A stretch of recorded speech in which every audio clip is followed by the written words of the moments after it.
Дариға Алматыға ауылдан келді. Мынау төрт бұрышты қобдиша секілді тігінен тұрған ұзын жәшіктің ішіне жұмыртқа жұмысқа кіргеніне ай болды. Тарам-тарам торы бар, сықсиған терезесі бар. Торы түрмені елестетеді. Терезесіне күн сәулесі шағылысып, кейде көңілі шуаққа малынып, әжептәуір болып қалады. 13 жыл отасқан қосағы мынау нарыққа тәуелді жаңа заманда жаңаша өмір сүрем деп заңмен ажырасты. Бұдан бала болмады. Ол ұзамай үйленіпті. Балалы болыпты. Кінәрат өзінен екен. Бақытты бол, баласының қызығын көрсін деп тіледі бір мүшел бастары бір жастықта қисайған бұрынғы қосағына. Алматыдағы інісі шақырды. Дүңгіршек ашып берем деді. Ашты. Тау етегіндегі Қазақфильм ықшам ауданына ешкім қосылмай ықшам өмір сүріп жатқанына жарты жыл болды. Алды-арты толы жұмыртқа. Алғандар алады, алмағандар құбылтап кетеді. Үйіне 10 жұмыртқа ала келеді. Інісінің балаларына пісіріп береді. Басқалары жұмыртқаға тамақ деп қарамайды. Інісіне яичница қуырып беріп еді. Етке жетпейді ғой дегесін қара табаны қайтып қолына алған жоқ. Қайтқан күнде де аз ақша, аз дәулетпен базардан бағасы удай семіз ет сатып алып жеу қазақтың қанына сіңген бар ләззаты. Іші пысып жүреді. Есікті ашып қойып, орындығын ала шығып, күн шуағына арқасын алмалып отыруға әдетке айналдырған. Осы кезде кейде өткен 13 жыл өмірін ойлап, тесіктен үңіліп, саудаласуға келгендерді де ұмытып кетеді. Бір-екі орыс әйел, жұмыс орныңнан табылмайсың ба? Деп заң араластыра зеки сөйлегенде ернін тістеп қалды. Сосын сырттағы орынға қайта жайғасты. Арқасын тау жаққа түскен күн шуағы өпсе бір рахатқа жаны елейді. Қосағының 13 жыл сипаған нәзік алақанның табын қайта сезінгендей болады. Ол ажырасқысы келмеп еді. Үгіттеушілер үстем болды. Бала асырап алсақ па екен деп, әлде етегі құрғамайтын келіндердің бірінің ұлын етегімізге орап алсам ба деп жүргенде, ішіп кеп, қу тіземді құшақтап жүрем бе, ажырасамыз деп, ажырая қарағанын 4 күніне жеткізіп еді. Арадағы елші сияқты інісі үлкен баласын жіберіп, дүниесін машинеге басып, 4 күннің төрінен бірақ шығарды. Қайтып келген қыз жаман атанып, інісінің баласының киім кешегін жуып, сол үйдің қол қанаты болып жүргенде қалаға шақырып, бір дүңгішек иесі жұмыртқа сатушы болып шыға келді. Дариғаның өмірі осылай аққан судай тез өзгерді. Бірақ мынау айналасындағы жұп-жұмыр жұмыртқа атаулыдан көзі талды. Тіпті бірінің үстіне бірі жиналған шүпірлеген ұялы қораптарға қараса жыны келетін болып жүр. Осы жұмыртқадан басқа сататын нәрсе жоқ па? Неге тауар, ойыншық, немесе басқа нәрсе сатпаймын? Ауылдан келіп насыбай сатып тұрғандар бар ғой. Ойыншық сатып оңдыра қоймаспын. Ойыншық сатсам бала есіме түседі. Көңілім бұзылады. Өзіме де ештеңе жақпай қалған сорлымын деп өзін сөгіп қойды. Ініме айтсам бекен, бірақ кілең жол үсті пышақ шығынға жүретін, оның да көңіліне қарап ауызды абайлап ашпаса болмайды. Кісілегінің кілті аспанда қалды ғой. Дариға арқасын күнге бұрып маужырап ұйқысы келіп отыр еді. Осы күн сәулесінің бір құдіреті бар. Тау жақтан түскесін бе, әлде тау жақын болғасын ба, алтын иілелі арқасына жабысса бір түрлі бойы босап қоя береді. Құтты бір 13 жыл отасқан қосағы келіп, арқасын бипаздап сипап өткендей болады. Адам үйреніп кетеді екенде, деп өзінен өзі ақталады да, 30-дің үшеуіндегі құмарлық аңсауының арбауына түскен кезі. Бір мезетте селк етті. Немене, сіздікі өз-өзіне қызмет көрсететін дүңгішек пе?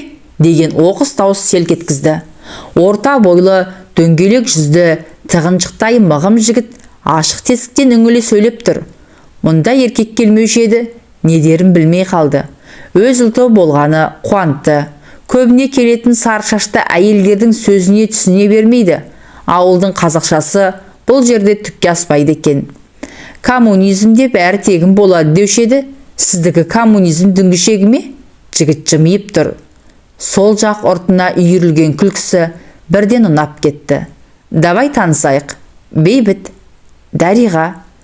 Танысып білістік. Енді маған экстрадан 5-еуін беріңіз. Бір қорабы бірақ сатылады ғой. Онда 20 дана болмайды. Болдыру қолда. Бәрінде кадр шешеді. Мен онда сізден бір қорапты алам. Ертең айлық алғасын 2 қораптың ақшасын бірден төлеймін. 4 бұрыш тесіктен 4 бұрыш қолапты қалай бере салған өзде білмей қалды. Ол пока, до завтра дед бұрылып жүре берді. Еркек басымен қайтеді екен. Мұнда негізінен әйелдер келуші еді. Ертең келмей алдап кетсе не қылам? Ініме не деймін? Ол күнде болмаған мен күнара есеп сұрайды. Осы жұмыртқаның атауы да көп екен. Ең майдасы оптима, үлкендері стардант, ең үлкендері экстра. Әлгі ең үлкенінен 20-сын алды. Оны қайда сыйғызады екен? Ауылда жүргенде жұмыртқа барау деп ойламапты. Бала күнде бір жұмыртқаны ұядан алып келгені қызық көретін. Сосын қаладағы медициналық училищеде оқып жүргенде, қыз ойнаққа барғанда асаба жігіт жыңымдап: "Енді жұмбақ ойнаймыз. Балалар ұқыпты ма, қыздар ұқыпты ма?" деді жымиып. "Қыздар" деп құмырсқа бел құрбылары шу ете қалды. "Жоқ, балдар" деді әлгі жылпос. Бұл мәселеде қыздарды балдармен салыстыруға болмайды. "Жоқ, балалар ұқыпты." Мәселен, қыздар сабақтан қайтарда бір қорап жұмыртқа алып, автобуспен жатақханаға жеткенше, оның кемі 2-еуін жарасыңдар. Ал балалар 2 жұмыртқаны өмір бойы жармай алып жүреді, деп көзі тұздай болып, ясынан шыға барады. Құмырсқа бел қыздар тым тырыс, тек көргені көп бір қыз мырс етті. Бұл сол күйі түсінбей, 13 жыл отасқанда осыны бір рет айтып еді күйеуі. "Ол жігіт тауып айтқан" деп мәз болды. Енді сол жұмыртқаның қалың ортасында отыр. 10 күн сайын ауыстырып тұрады. Тоңазытқышқа кірпішше қалайды. Яйцо деген жазуы бар. Жатаған мәшине сатылмай қалғанын қайта алып кетіп, жаңасын дүңгішекке кіргізгенде жиіркеніп жерге қарайды. Тілсіз мылқау, жұп-жұмыр бірдеңелер өзіне қарай өрмелеп келе жатқан сияқты көрінеді. Сосын апанынан шыққан қаншықтай атып сыртқа шығады. Қазір күн салқын, тау бетінен түсетін күн сәулесі де жоғалып кетті. Ызғырық ойнап, сықыр-сықыр етіп, топсасы ыңырси бергеннен есікті де жауып қойды. Темір жәшік, темір тор, ағаш орындық қоршаған жұмыр дүниенің ортасында жалғыз өзі жабығып отыр. Кеше іші пысқасын, әне бір үйдің көрініп тұрған пошта жәшігінен төмен салбыраған 1-2 газет жылдан барып жұлып алып келсе, Биен мен Атшабар деген аты жөнді естімеген орысша газет екен. Жарнама, құлыпшылар, пәтер жалдау, емшегі салбыраған сұлулар, тән саудалаған жәлептер. Сонда да жоқтан бар жасап, газеттің әр әріпіне бір шұқшиып отырғанда, "Дариға, привет" деген дауыс селк еткізді. Таныс дауыс, таныс бейне. Кешегі оң бетінің шұқырында күлкі үйірілген, өзіне бірден ұнаған жігіт. Мұның алақанындағы газетті көрді де, өңі күңіреніп, қолын созды. "Бұндайға құмар болма, оқығың келсе кітап оқы." "Үйбай, мынаның басынуына я, онан да кешегі қарызын қайтармай ма?" деп ойлауы мұң екен. Қолын созып, ақша ұсынды. Артығы мен екен. Қайтаруға тиын тебен салынған 4 бұрышты жәшікке саусақ сала бергенде, "Без сдачи" деді. "Дариға, жұмысың нешеде бітеді?" "6-ға дейін." "О, контора. Сағат тілі тура 6-ға келгенде мен осында боламын. Кафеге барайық." Ештеңе дей алмады. Өзінен көз жанарын аудармаған сидам жігітке түк деместен көз алмай қарап тұра берді. Қалаға келгелі 6 айдың жүзі болды. Көшеде кафе, мейрамхана деген жазуларды оқығанмен ішіне кіріп көрмепті. Тіпті ерлі зайыпты күй кешкен 13 жыл өмірінде де қоғамдық орынға кіріп тамақтанбапты. Училищеде жүргенде қыз ойнақ біреудің үйінде өтетін. Ол кәдімгі қазаны мен самауырны қоса қайнаған, төсегі салулы, дастарханы жаюлы өз үйіндей көрінетін. Кешкі тұп-тура 6-да Бейбіт келді. Қолында 3 тал раушан гүлі бар. Тесіктен телмірей бірден темір есікке беттеді де серпи ашып ішке енді. Қандай батыл әрі тура. Кәнігі танысындай гүлін ұсынды да «Кеттік» деді. Бұл 4 бұрышты терезені жауып, оны тормен бекітіп, темір есіктің 2 құлпында құлыптап соңынан ерді. «Мен немістердей дәлдік түсем» деді қатарласқан Дариғаға. Бұл жымиды да қойды. Бұл маған лагерден жұққан. 2 жыл әскерден кейін қайтайын деп тұрғанымда 2 орыстың тұмсығын бұзып, мен 4 жылға кеттім. Олар ақталды. 6 жыл дәлдікті үйретті. Сонда түрмеде болдыңыз ба? Деді бұл үрейлене қарап. Қорықпа, түрме өмір мектебі емес. Бірақ оны да көрген дұрыс. Көсемнің бәрі түрмеден өткен. Қай кафеге барамыз? Оны өзің білесің, деп бұл сеңгі көшкенде ол мейірлене қарады да. Осындай мінез құлықты ұнатам, деді. Мына өзбектікі. Олар 41 жылыда Мәскеу түбінде снаряд сатқан. Мынау Қытайдікі. Олар өздері үшін тым ашығып жасайды. Өзіміздің қазақтікіне барайық. Дариға қасындағы таза киінген тиянақты жігіттің көп сөзіне түсінбеді де, өзің білесің деді де жүре берді. Тақияға барайық. Аллай, Тақия деген кафе бар ма? Такси ұстап Тақияға келді. Қызыл тақия киген қыз жігіттер есік алдынан күтіп алып, құрдай жорғалап, құда күткендей төрге оздырды. Күтіп алуларың жақсы, дәм тұздарың қалай екен, деп Бейбіт бірден қалың қытырмаман қаттастырылған ас мәзірін Дариғаға жылжытты. Ал таңда, сен менің қонағымсың. Ойбай, өзің таңдай бер, деп Дариға шар ете қалды. Бейбіт бәрін түсінді де, мынау деп керегін айтып, шампан көрінбейді ғой, деп даяршыға дауыстап шақырды. Шарап жоқ па? Бізде ішімдік болмайды. Соның керегі де жоқ қой. Ну ладно, мен қызып отырып сырлассақ па деп едім. Қымыз бар ма? Қымыз, шұбат бәрі бар. Тақиялы қыз гүлді кесеге шұбат құю мұң екен. Бейбіт сөйлеп қоя берді. Жасым 42-де, 2 рет үйлендім. Еркезек 3-ке дейін деп кесенің ернеуіне ерін тигізді. Дариға жігіттің жан тәнімен шынын айтып отырғанына риза болды да, іші бүлк-бүлк етіп шымырлап кетті. Бұл жақсы көру сезім еді. Неге ажыраса бердің? Деді бұл бұрыннан да сендіге көшіп, төтесінен тартып. Бала болмады, кінә менен. Тым кінәлі емеспін. Лагер сөзімен айтсақ, бәрі 100%. Бірақ коммунизм жоқ, перзент жоқ. Ондай біздің басымызда да бар, деп Дариға ауылда отырғандай қызыл тілдің айылын жимады. Айналасына қараса, қабырғаға толы арба айдаған, шөп шапқан ауыл табиғатының көріністері. Өзін өте еркін сезініп, ішін ақтарғанына жаны рахаттанып отыр. Онда Даригуша, екеуміз бала асырап алайық. Ол біздің ұлымыз болады. Менің әке-шешем жоқ. Қарындасым мен күйеу балам үшеуміз әкеден қалған 2 бөлмеде тұрамыз. Үй менікі, олар мекен жайларын табады. Дариға аяқ астынан шаңырақты болатын болдым ба деген ілкі сезіммен шаттанып кетті де, келісім бергендей үндемей қалды. Қайтарда қою түннің астында екеуі қолтықтасып келе жатып, бір мал сойып әкеп, інімнің алдынан өтсең, мен саған еремде жүре берем, деп анығын айтып ағынан жарылды. Менің ендігі әкем де, шешем де сол. Бәрі де солай болды. Екеуінің бірге түтін түтеткендеріне жылжып 3 айдың жүзі жаңарды. Бұрын үйге жұмыртқа әкелетін Дариға енді басы бүтін әкелмейтін болды. Бірақ Бейбіттің жейтіні тек жұмыртқа.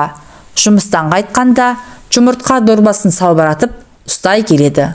Қуырып, яйчын сағылады, қайнатып жейді.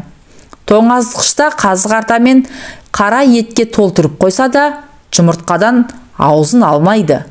Бір күні әйелдігін алса, сап кәдімгідей шаптығып қалады.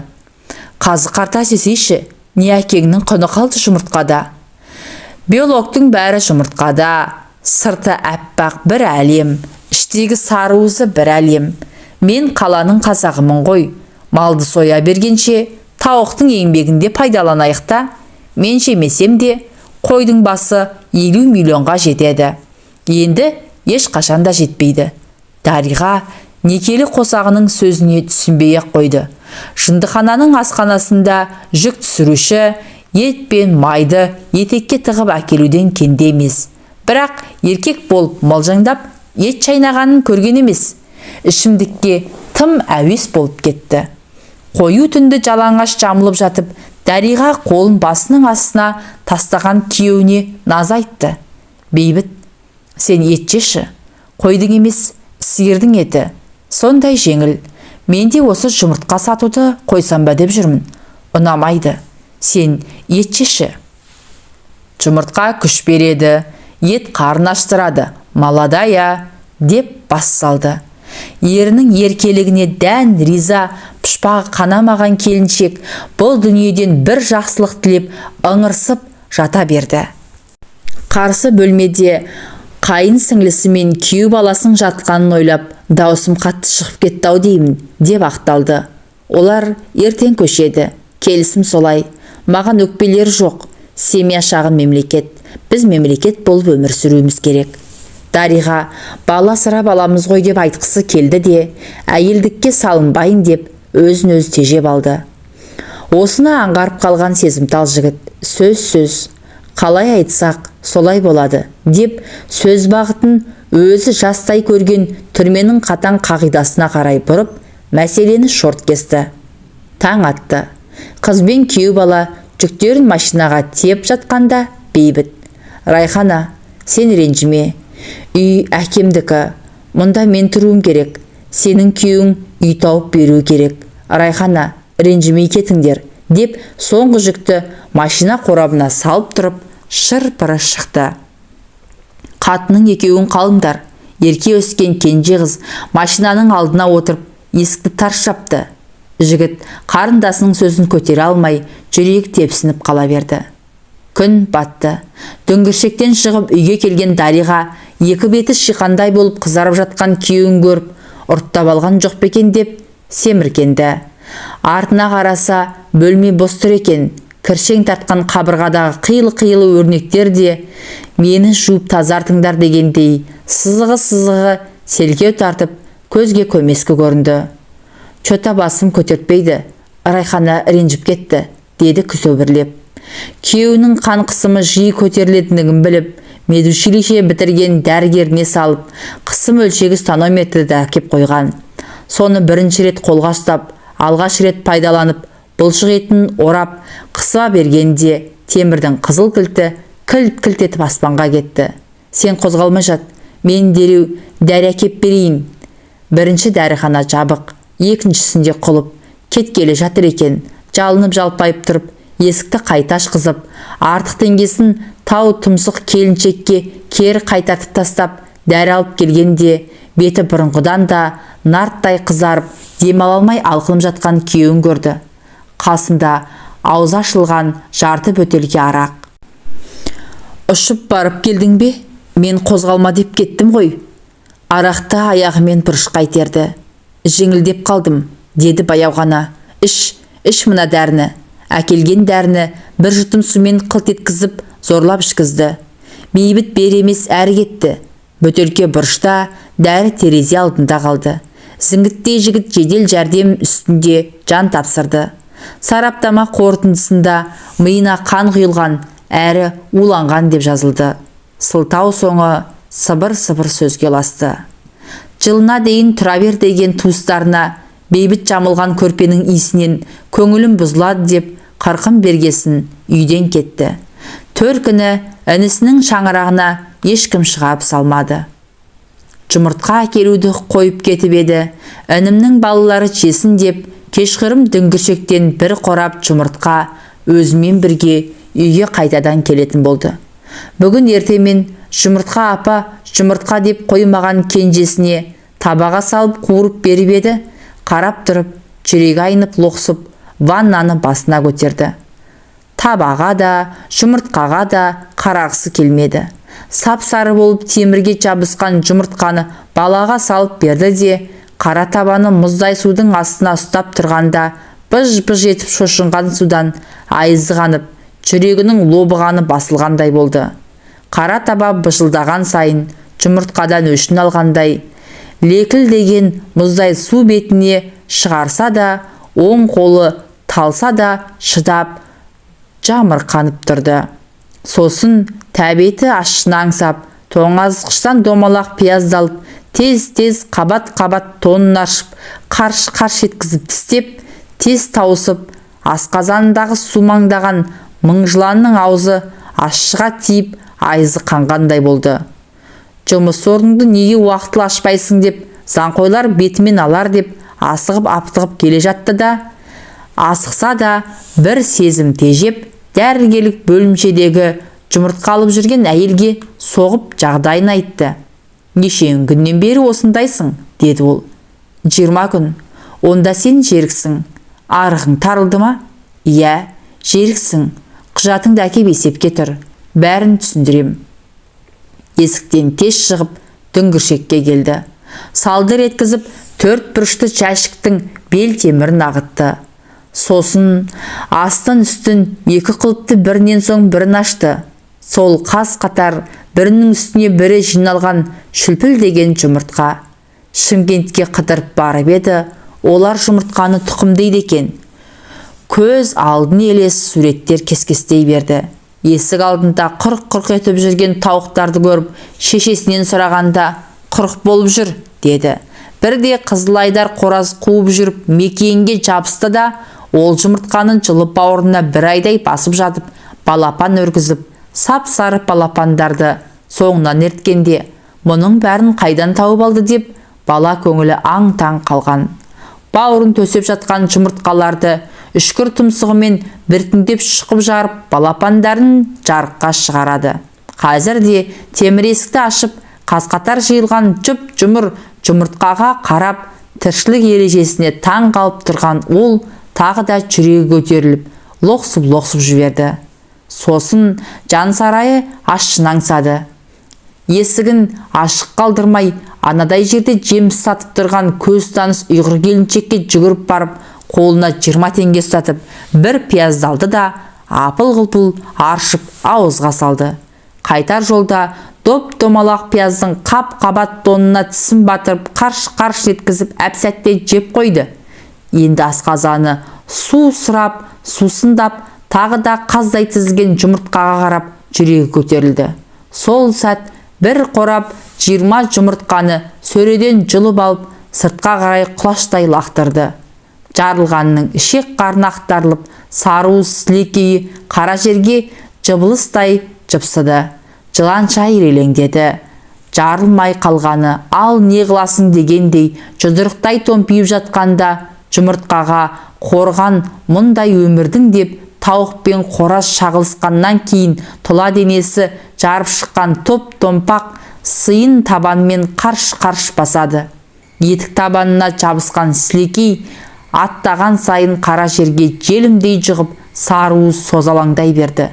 Тауық тас жейді, ол жұмыртқаға қабық болады. Мен пияз жеймін, ол кімге керек? Неге ашшыға қалмармын? Шынымен жеріктім бе? Неге бұл өмір маған тек ашшысын сыйлады екен? Бір аттап дүңгіршекке кіргенде, табандағы жылбысқы желім темір табалдырыққа жұғып қалды. Әне бір жерде бір жұмыртқа жарылмай қалыпты. Бейбіт кетіп, енді сен маған серік болмақсың ба?